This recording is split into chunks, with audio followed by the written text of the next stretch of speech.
Law enforcement's a great profession. It's not for everybody, obviously. My elevator speech is it's a great profession. It's a lot of fun. It really is. It has its challenges, obviously, and it's not for everybody. Not everybody could wear a camera and walk around and deal with really high-stress situations. But for somebody that can and is interested in that and has lived a pretty honest life, not perfect. We're not perfect. We don't expect to find perfect people, but we want people that have lived a pretty honest, clean life and are interested.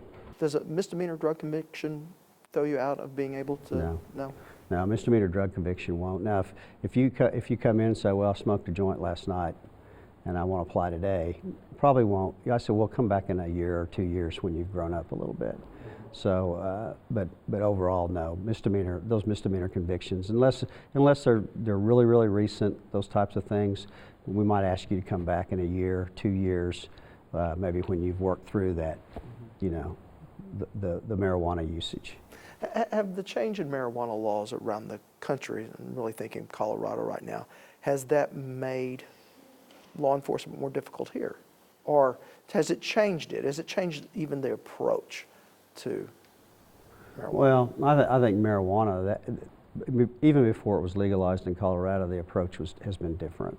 You've gone from being imprisoned for possession of marijuana to getting a ticket, a misdemeanor ticket, and paying a fine. So it's over the years that's changed. The drug has really culturally, society is more acceptable of marijuana than they were in the past. So the laws change as a result of that. That's just one of the examples, as I was talking about, as you go through your career, people's values, the cultural values and those types of things change, and you have to change with it. So,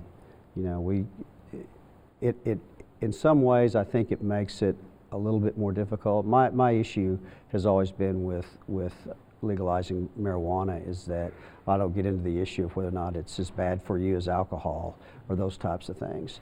My issue is it's much easier to abuse. It's much easier for kids to abuse. It's much easier to hide. It's much easier to carry conceal. It's much easier to grow. They can grow it in their own bedroom. So it's a drug that's much easier to have access to for juveniles, and so and the abuse as a result is greater. And I think they're seeing that in Colorado, where they're finding the abuse among the youth is tremendous.